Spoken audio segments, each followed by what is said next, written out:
Merhaba arkadaşlar, kanalıma hoş geldiniz. Bir önceki videomda taban çalışmıştık, dikdörtgen taban, hatırlarsınız.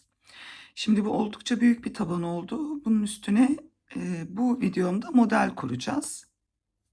Malzemelerim de şöyle: 4 milim tığ, ev ayarının kalın rafyası. Yani doku olarak oldukça kalın bir rafya. Ama duruş olarak çok güzel duracak. Daha önce ben bu modeli çalıştım. Mango'nun hatırlarsanız bu yaz çok popüler bir modeli vardı. Önlü arkalı örülüyordu. Burslu bir çantaydı. Şimdi biz onun arkasını örmeden düz fıstıklarla devam edeceğiz. Bu tabanımın çevresi 126 ilmek. 34 zincirle başlamıştık hatırlarsanız. 8 sıra arttırma yaptım. Bir sıra sık iğne yaptım. 9 sıra oldu yani toplamda. 126 ilmek elde ettim. 126 ilmeğin üstüne modelimi kuracağım. Şimdi öncelikle bir tur sık iğne dönüyorum. Onun üstüne de modelimize başlayalım. Hemen şu tepe noktasından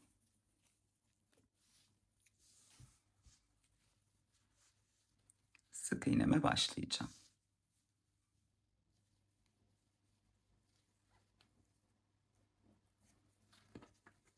Evet.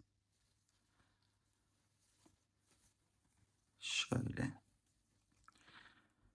Bunu bir ilmek olarak sayıyorum. Yanından devam edelim.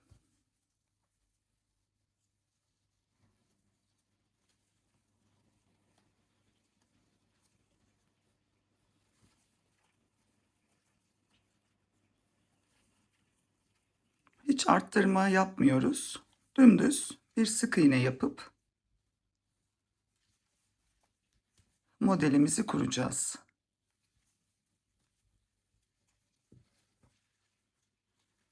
Şu ipi de yediriyoruz.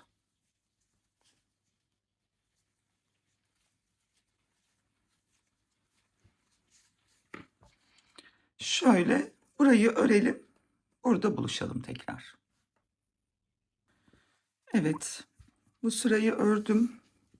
Arkadaşlar şimdi geldim son 2 ilmeğe. Hemen onları da örüyorum.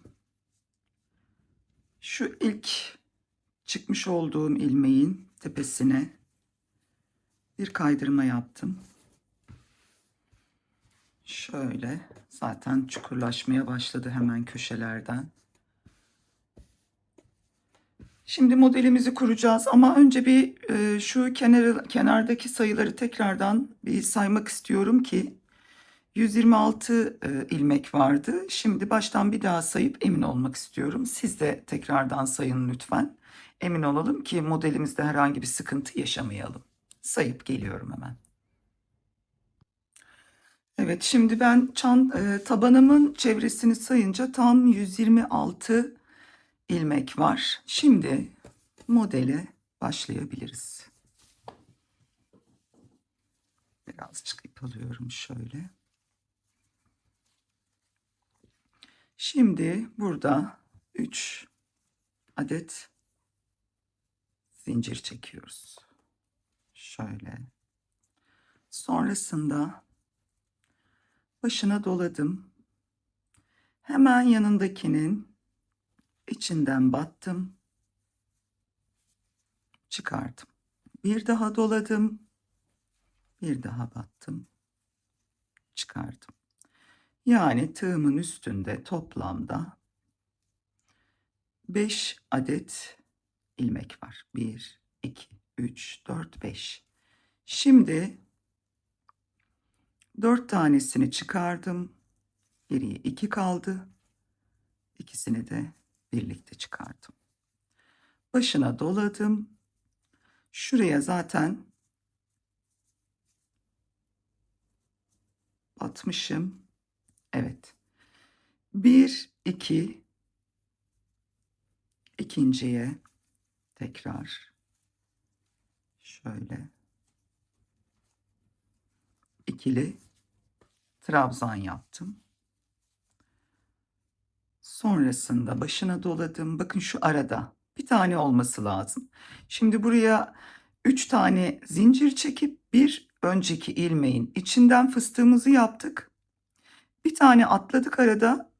İkinciye ikili trabzan yaptık. Sonra şu aradaki o bir tanenin içine fıstık yapacağız tekrardan. Başına doluyorum.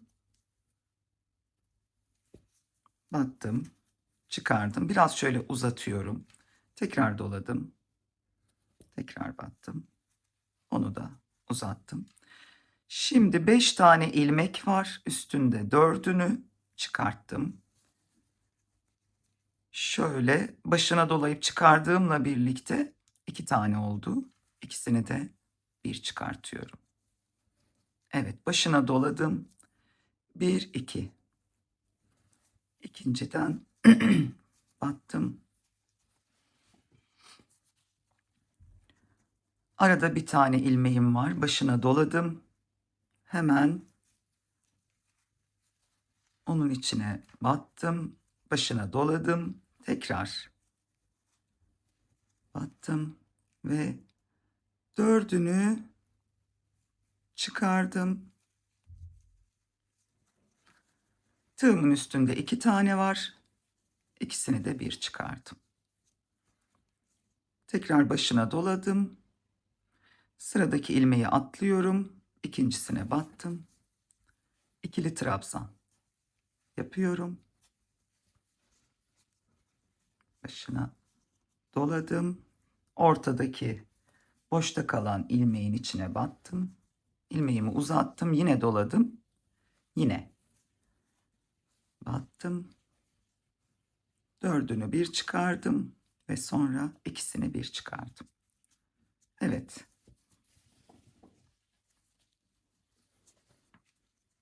Tekrar başına doladım. Birinci değil, ikinciye battım. İkili trabzan. Başına doladım yine. Ortadaki boşta kalan ilmeğe battım, çektim. Yine başına doladım. Yine battım, çektim. 2 seferde başına dolayıp fıstığımızı yapıyoruz. 3 değil. Neden? Çünkü rafyam zaten yeterince kalın. O fıstık görüntüsünü çok rahat elde ediyorum. Şuralara dikkat edin. Bizim ilk ikili trabzanı yaptığımız yerler böyle arada sanki bir ilmek varmış gibi bir görüntü olabilir. O yüzden buna aldanmayın sakın. Bunu atlayacaksınız, buna batacaksınız yani. Hep şu dibine bakın. Buraya batılmış mı diye. Başına doladım. Bunu atlıyoruz. Buradan batıyoruz. İkili trabzan. Biraz boğazımda gıcık var arkadaşlar. Alerjik bir durum. Kusura bakmayın. Evet, tekrar başına doladım.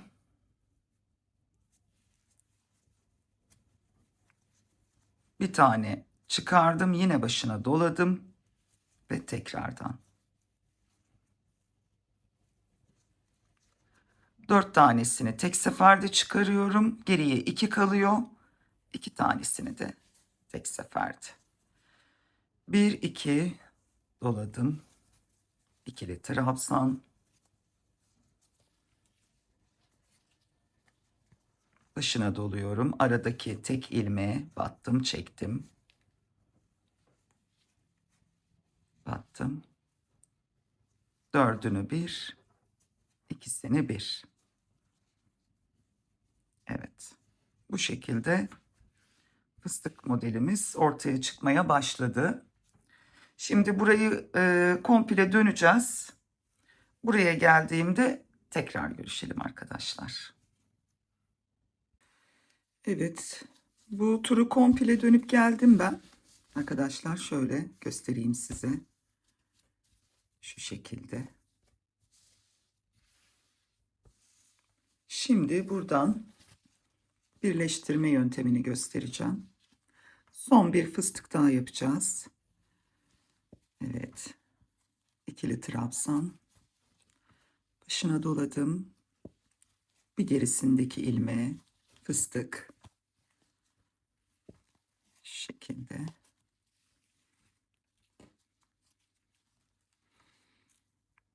Dördünü bir. İkisini de bir çıkardım. Şimdi burada ilk başlarken 3 zincirle yukarı çıkmıştık. O 3 zincirin en tepe noktasından bir kaydırma yapacağım. Şu şekilde. Araya herhangi bir zincir falan çekmiyorum, görmüş olduğunuz gibi dümdüz bu fıstıktan bu ilmeğe atlıyorum. Hemen bir kaydırma şu şekilde. Sonrasında bir kaydırma daha yapacağız. Tam şu fıstığımızın üstündeki ilmeğe şu şekilde. Herhangi bir şekilde başka bir arkasını falan dönmüyoruz. Buradan 3 zincir çekiyorum. 3. Başına doluyorum. Hemen şuradaki boşluğa batacağız. Arkadaşlar buradaki boşluğa şöyle çektim, uzattım. Tekrar şu ipi biraz böyle arkaya itelim lütfen parmağımızla. Sonra dördünü bir çıkardım. İkisini bir. Araya herhangi bir zincir çekmiyoruz. Bakın şu ilmek, sıradaki ilmek.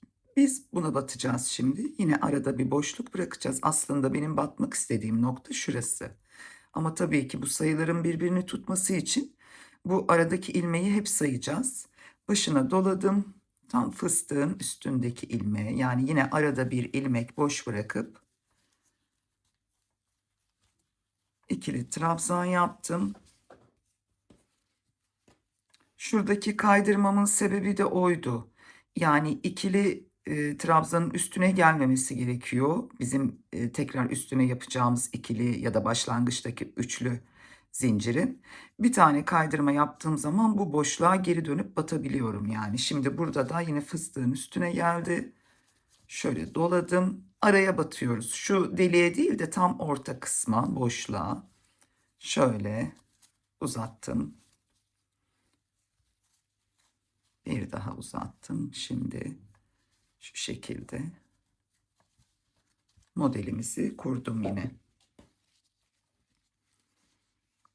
Tekrardan buraya bunu atlıyoruz.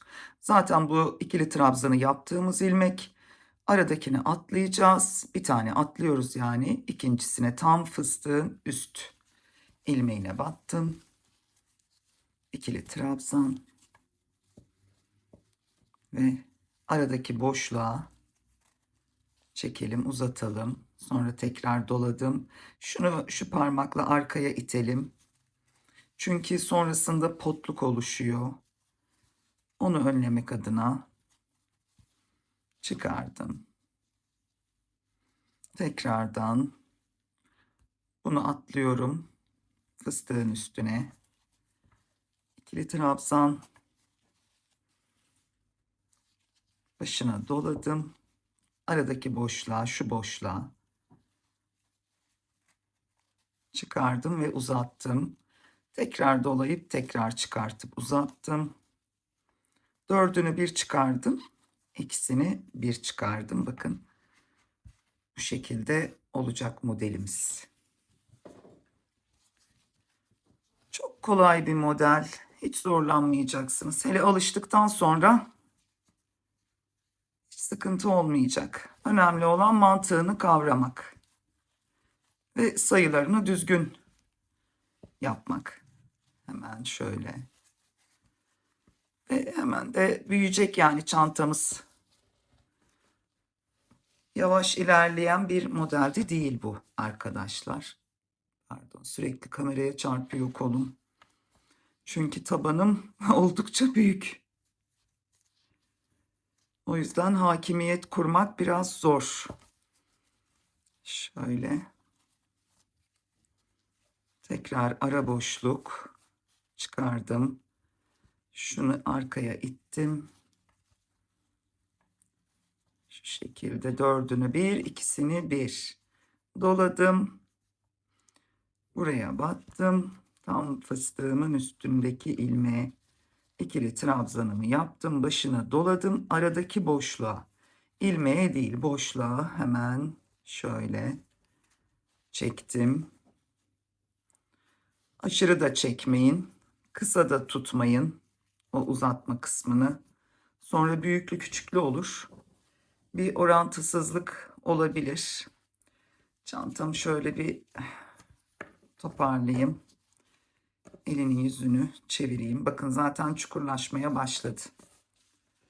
Şu şekilde. Model de bu. Şöyle göstereyim size.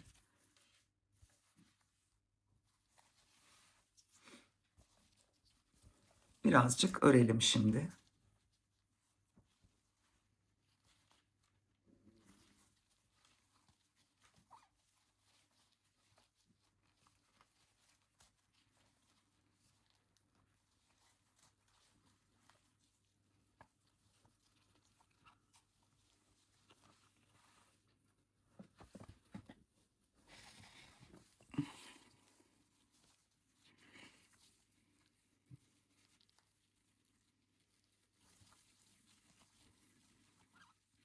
Fıstıklardan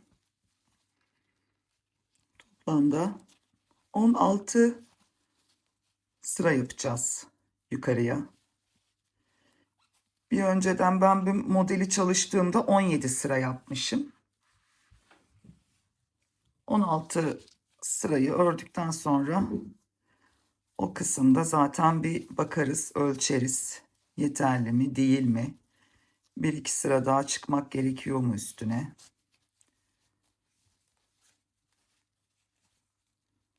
Şöyle.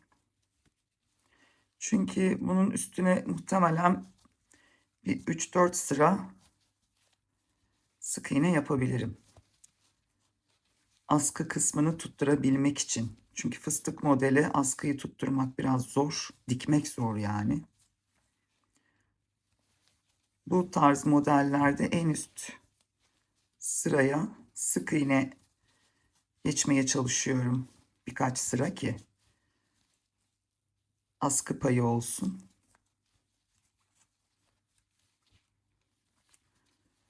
Acı kahvesini yapmıştım ben yine ev ayarının. Onu yazın örmüştüm. Çok beğenildi o çantam ve anında da satıldı. Yani şu an size o modeli gösteremiyorum ancak birkaç resmi var elimde. Videonun sonlarına doğru o resimlerden de koyarım aralara. Şu şekilde.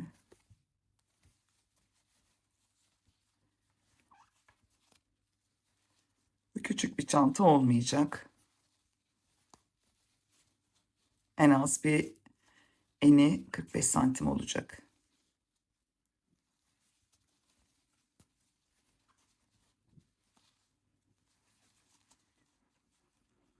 Çekiyorum.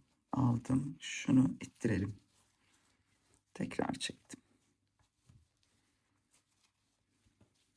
Evet. Çok güzel, çok gösterişli bir model. Şimdi ben burayı devam ediyorum. Bu kısmı. Tekrar buraya gelince görüşelim. Evet, yine bu sıranın da sonuna yaklaşıyorum.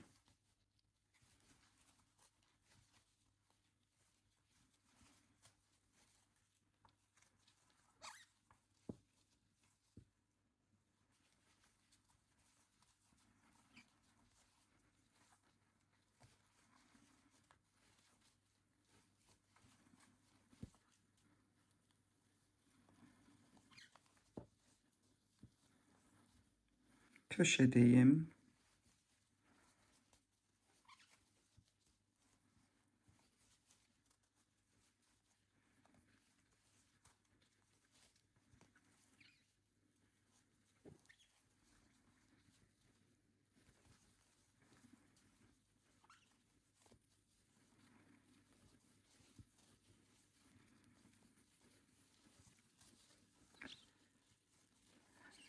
Şöyle.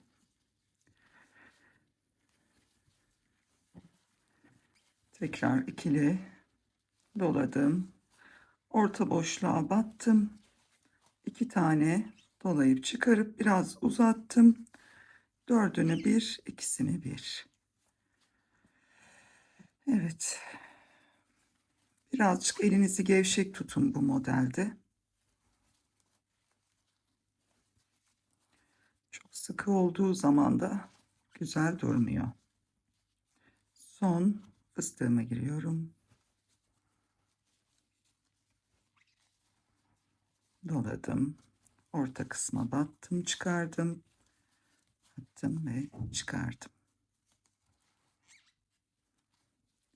Şimdi yine buradaki bu 3 zincirin en tepe noktasından şöyle bir ilmek kaydıracağım. Birleştirme noktası burası yani. Şöyle aradan çıkardım. Şu şekilde. Şöyle. Birleştirmesi böyle. Hemen yanına da bir kaydırma yapıyorum. Fıstığın tam üstüne kaydırma. Şu şekilde buradan 3 tane zincir çekiyorum yukarı.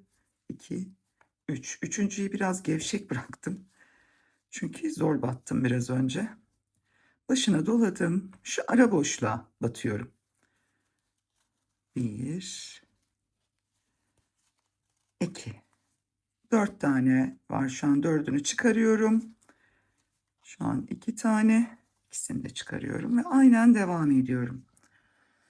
Hanımlar, buradaki fıstığın üstünden yani bir tane atladım. Fıstığın üstündeki ilmekten ikili trabzan yaptım. Sonra başına dolayıp bir fıstık yaptım. Şu şekilde. Üçüncü sıraya da geçmiş oluyoruz. Pardon.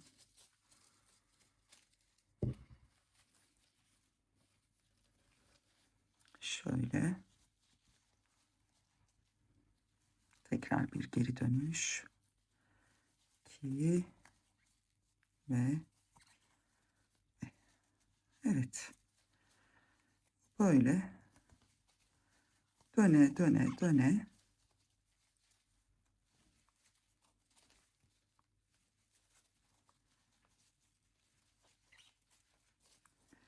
evet, bakın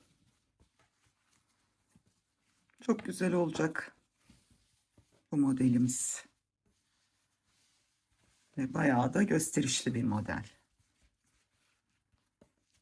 Şöyle şu şekilde.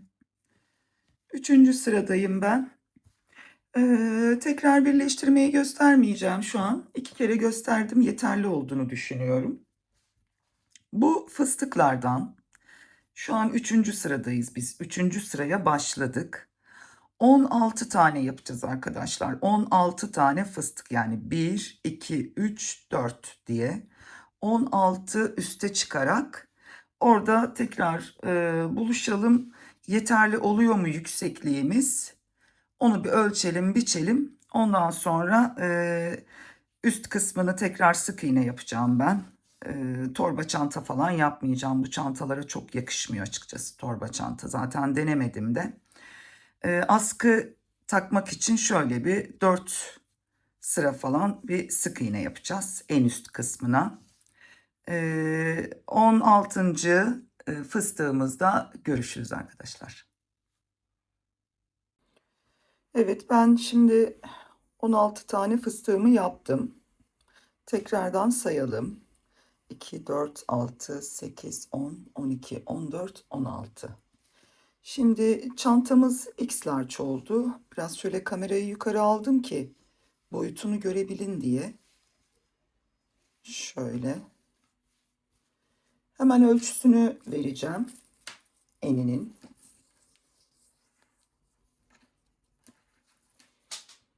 Şuradan böyle 50 santim oldu arkadaşlar. Yani X large bir çantamız oldu. Hemen tabanını almayacağım. Tabansız olarak da boyunun ölçüsünü veriyorum. 27 santim. Şimdi biz bu 27 santimi 31 ve 32 santim arasında bir yerde bırakacağız. Onun için de şimdi buradan 6 sıra sık iğne yapacağız bu ağız kısmını. Yalnız 6 sıra sık iğneyi bu çantayı örerken tabii ben 4 milimlik bir tığ kullandım. Şimdi tığımızı değiştiriyoruz. Çünkü şu ağız kısmını birazcık toparlamamız gerekiyor. Onun için de şöyle 3,5 numara bir tığ kullanacağız. Üçüncü rafyaya geçtim. Fıstık model olduğu için rafyayı biraz yiyor, evet. Ama komple bitmeyecektir bu. En son zaten ne kadar kullandığımı yazacağım açıklamalara. Şimdi sık iğnemize başlayalım. Bu son yaptığım fıstık. Şimdi birleştirmeyi göstereceğim. Bir tane kaydırma yaptık. Hemen yanındakinden sık iğneye başladım.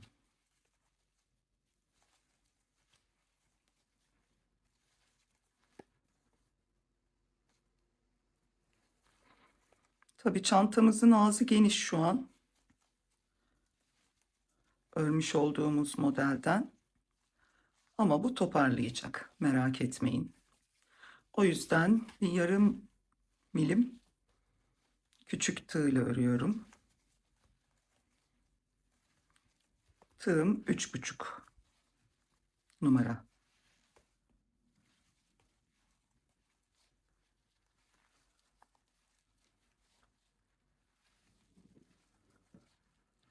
Biraz da sıkı örün. Hiçbir şey olmaz.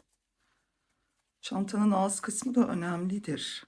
Yani çok salaş olmamalı bence.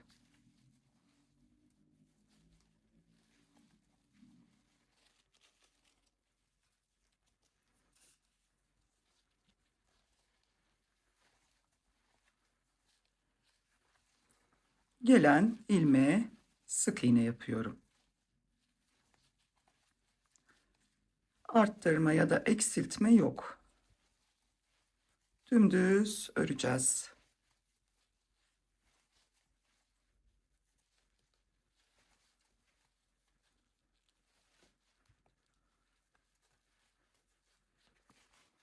Şöyle.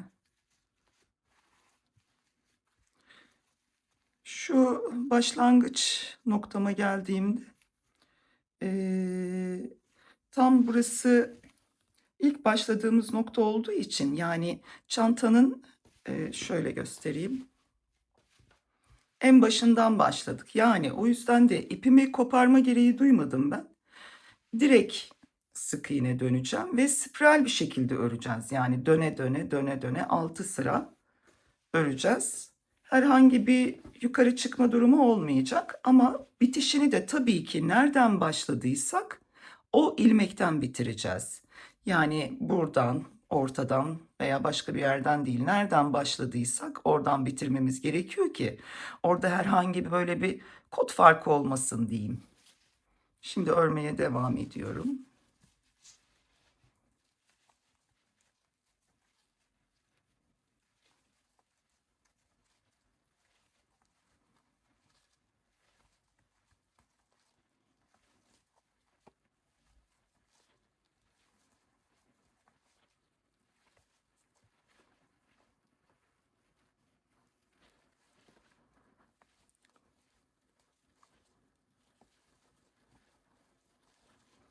Evet, örüp burada buluşalım.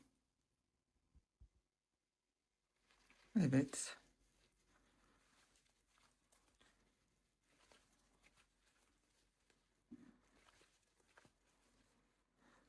Sık iğneye başladığım noktaya yaklaştım. Şimdi burada biz başlamışız. 6 sıradan sonra burada bitireceğiz. Şu an ben dümdüz devam ediyorum. Herhangi bir birleştirme, kaydırma, yukarı çıkma yapmadan aynen örmeye devam ediyorum. Bakın şu kısım.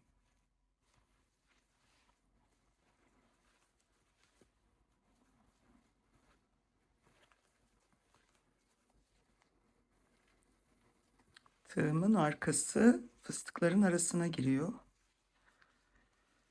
Onu birazcık dikkatli örmem gerekiyor ki fıstıklara herhangi bir zarar gelmesin.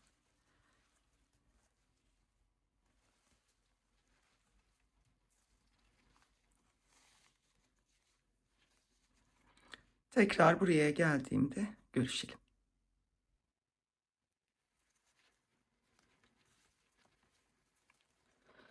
Tekrar başlama noktama geldim.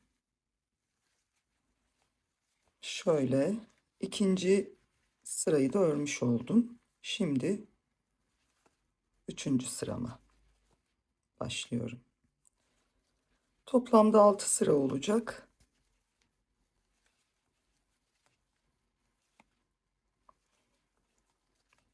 Çantanın yüksekliği de yeterli olacak. Şimdi size şöyle göstereyim bir. Bakın toplamaya başladı. Ağız kısmı. Şöyle.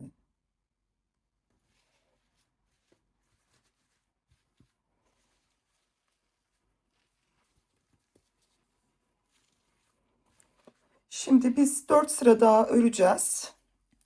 Ondan sonra bitirme kısmına geçip askısını konuşalım.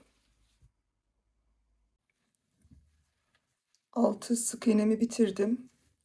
Tam bakın başladığım noktadayım. Şimdi buradan ilmek kaydırma yapacağım. Komple ilmek kaydırmayla çantanın ağız kısmını döneceğim.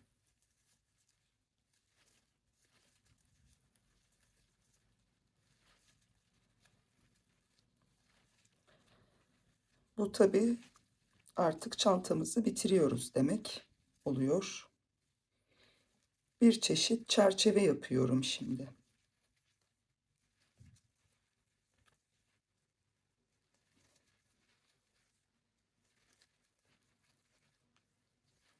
Başladığım noktaya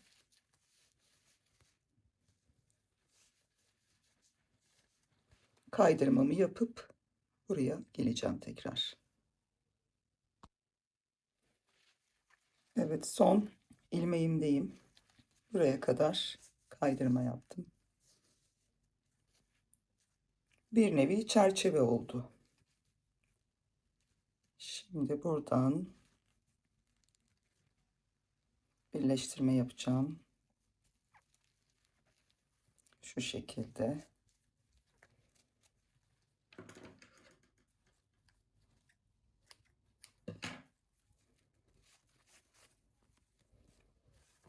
Bu ipi iğneyle bu araya yedireceğiz.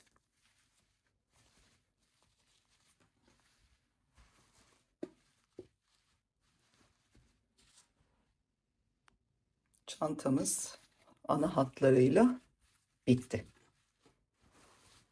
Çok ütü yapılması taraftar değilim. Belki bu sık iğne bölümüne yapabilirsiniz ya da illa yapmak isterseniz de iç kısımdan ütüleyin lütfen. Yani bu öndeki bu fıstık görüntüsü böyle ezilmesin istiyorum. O yüzden sadece bu en yukarıdaki lastik kısmı diyelim. Burayı ütüleyebilirsiniz. Şöyle ben toparladım. Toparlamam gerekiyordu çünkü ağız kısmı inanılmaz genişlemişti. Herhangi bir eksiltme de yapmak istemedim hani formu bozulmasın diye. O yüzden de sıkı bir şekilde 6 sıra sık iğne örüp onun üzerine de sonuncu sıraya kaydırma yapıp çantamı bitirdim. Şimdi askı kısmına geçebiliriz. Evet. Şimdi sizlere nasıl bir askı takacağımı göstereyim. Ben böyle mor bir renk tercih ettim. Şu şekilde.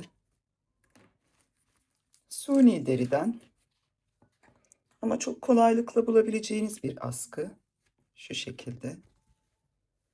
Bu tarz renk tonlarını ben çok beğeniyorum. O yüzden de yakıştığını düşünüyorum. Ama siz tabii ki istediğiniz askıyı kullanabilirsiniz. İsterseniz kendi ipinden de örüp takabilirsiniz. Ben böyle tercih ettim. Şimdi bu ağız kısmına nasıl işaretlediğimi göstereceğim. Bu iki ucunu da en uç noktaları buluyoruz. Eşit bir şekilde. Yani tabanını da hesaplayarak şöyle şu şekilde taban hesabı buralara işaretleyicimi taktım. Ve buradaki ölçüm toplamda göstereyim. Şöyle 46 santim. 12 santim buralardan işaretliyorum. 12 santim de bu taraftan böyle. Arkasını da yine aynı şekilde işaretleyeceğiz. Arka tarafı da toplamda 46 santim gelecek.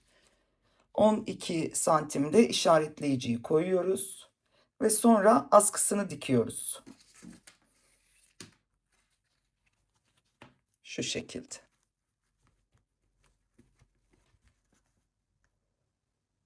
Şimdi dikme işlemine geçelim. Ben askıların 3 tutma yerini diktim. Şöyle.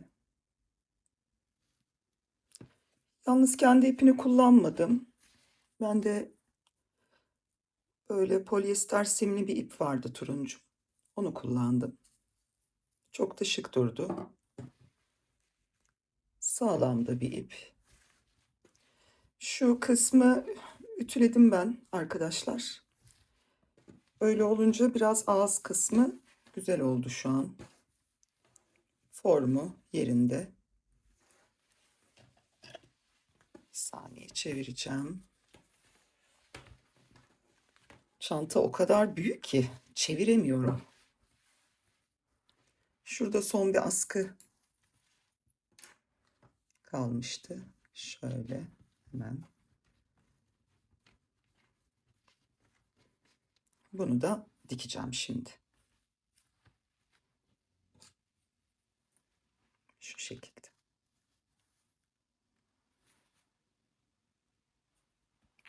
Dikmeye başladım ben. İpi çift kat kullanıyorum. İğnem zaten klasik çanta dikme iğnesi.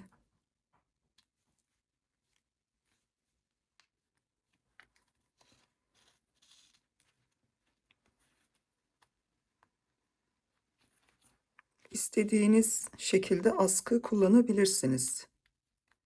Ben böyle tercih ettiğim için mor ve turuncuyu yakıştırıyorum.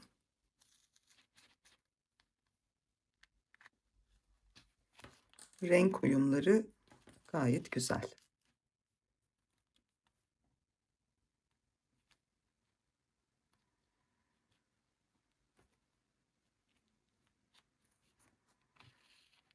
İnce bir iple dikecekseniz eğer, ben böyle birkaç tur döneceğim burada şimdi.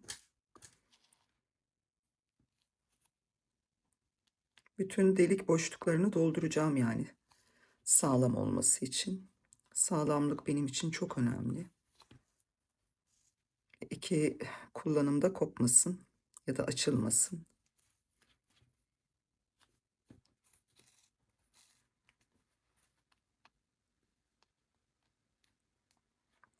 Astar yapmadım. Siz isterseniz yapabilirsiniz. Astar yapmadan önce de tabanına lütfen keçe koyun. Bu zaten geniş tabanlı bir çanta.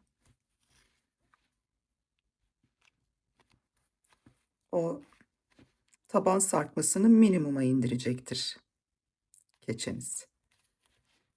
Bütün çantalarımda astar yapacağım. Bütün çantalara ben kullanıyorum keçe. 3. dönüşüm bu.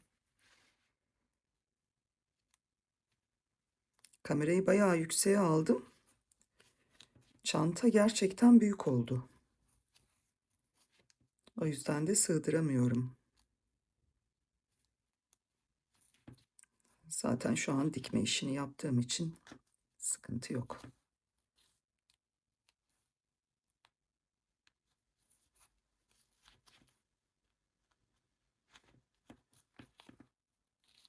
Evet, şimdi burayı son batıyorum. Buraya tekrar döndüm. Burayı arka tarafa yedireceğim. Arkadaşlar buraya ben 4 sıra demiştim ama benim 3. yumağım çok ince çıktı. O yüzden bu 2 sırayı ben 3 seferde döndüm, fıstık yaptım. Gerçekten ciddi anlamda inceydi.